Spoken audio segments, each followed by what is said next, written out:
in terms of the physicality that you were referencing, man, trust me, the players still are capable of that. In fact, I personally think they're capable of being even more violent than what we saw back then, just because of the capabilities of the athletes today, right? We talked about back in the 70s and the 80s where those guys were training, and some of them did it year round, but a lot of them that wasn't the full-time profession like how it is in today's NFL, where these guys dedicate every ounce of their time to keeping their body to where it needs to be the best athlete they can be, right? Size, strength combination. So if they truly desired to hit people like how they did back then, they could definitely do that. Probably take some people out realistically, man.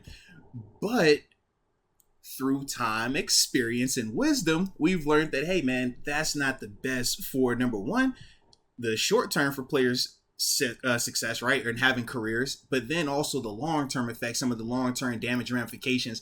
So that's why the rules have been how they are to get that out of the game, so to speak, and why the fines have been so hefty, specifically when you talk about a James Harrison who was fined 6 figures for essentially 4 hits that were of that type of class. So yeah, the NFL has definitely changed that dynamic because of the health and safety element of it, and that has made us not be able to play to the same original steel curtain style that I'm sure you and a lot of the older Steeler fans might have been accustomed to. But in terms of success, as you said, there are multiple ways to be successful. You brought up Bubby Brister. You also brought up Terry Bradshaw, 2 drastically different styles of quarterbacks in terms of talent, in terms of overall success and things like that. But yeah, you can still win with that. And that's the same thing that we're seeing today. It's not style points, but they're still winning.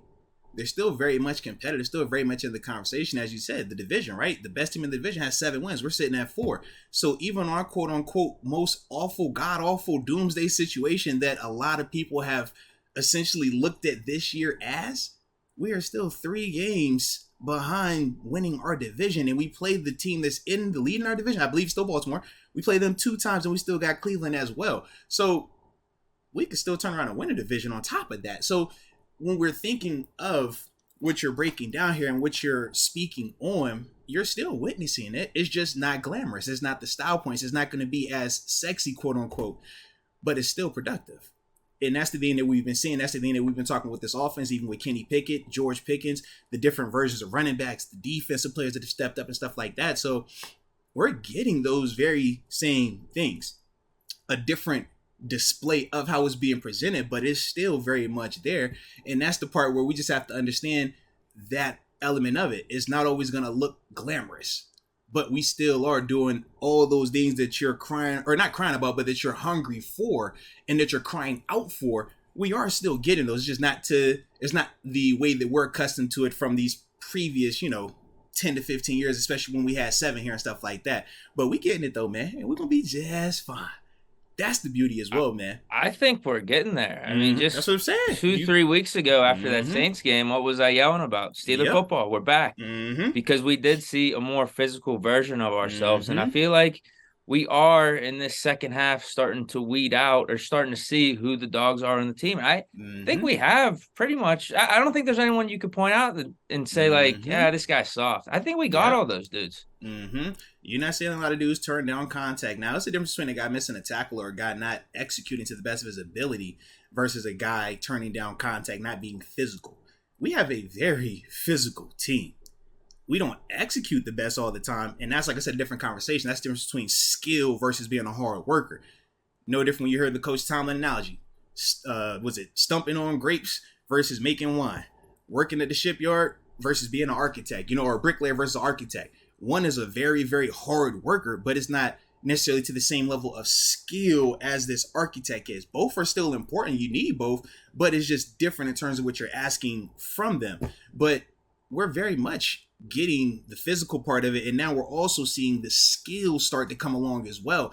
And in this scenario, it's just that the physical was there first and the skill is coming a little bit after the fact. But yeah, I'm with you though, Deke, man. We definitely have been seeing some of that style of football that, my man AJ was talking about, baby. Absolutely. Yeah, we get a TJ Watt back, so that means the defense is better than what it was in the first half. Although we didn't really get to see it on full display against the Bengals. That was a little bit of a down game for the defense. But we've won 2 of our last 3.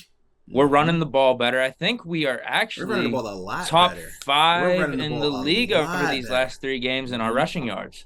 Yeah, we've been So doing that's a what lot Steelers better, football man. is. Run the ball, control the clock, have the quarterback clutch up, make some big moment plays, big moment throws, and then play some really good defense. Like, we're getting there. This is a lot better than what we were seeing in the first half, I think, over these last 3 games. Absolutely. And like we said, this is in year 1 of the full transition. So, like you said, we're getting all of these things. It's just we want to expedite. And we've talked about that a lot as well. Just the instant, finished product versus having to actually go through this journey. As we're going through it, we're learning a lot. We're seeing a lot. But we're also learning that, hey, it's not as bad as we thought it was at times.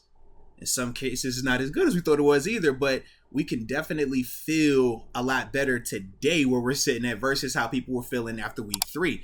And we know for a fact that energy week 3. It was not like how it is right now, man.